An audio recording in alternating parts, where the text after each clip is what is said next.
Mackay টেস্টের এখনো একদিন বাকি রয়েছে।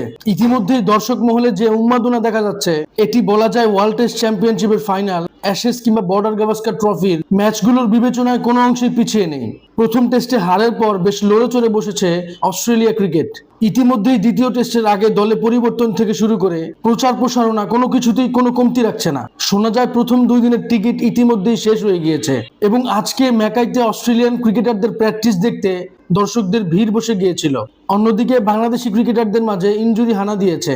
তানজিদ হাসান, তামিম, মুশফিকুর রহিম বেশ শঙ্কায় রয়েছেন। দ্বিতীয় ম্যাচে শরীফুল ইসলাম, সৌম্য সরকারদের মাঠে দেখা যেতে পারে। সব মিলিয়ে বাংলাদেশকে প্রথম টেস্টের ধারাবাহিকতা দ্বিতীয় টেস্টে বজায় রাখতে পারাটাই সবচাইতে গুরুত্বপূর্ণ। আশা করি বাংলাদেশ সেটা করতে পারবে। পাশাপাশি বোর্ড প্রেসিডেন্ট তামিম ইকবাল বাস্তবমুখী এবং কার্যকরী কিছু কথা বলেছেন, যে তিনি সিলেক্টরদের বলে দিয়েছেন পারফরমেন্সটাই গুরুত্বপূর্ণ, বয়সটা যেন ম্যাটার না করে। কেননা ইতিপূর্বে বয়সের কারণে একাধিক পারফর্মারকে বাংলাদেশ হারিয়েছে। আর ভারত সিরিজের সম্ভাবনা এখনই শেষ হয়ে যায়নি। দিনক্ষণ এদিক সেদিক হলেও ম্যাচ মাঠে গড়াতে পারে।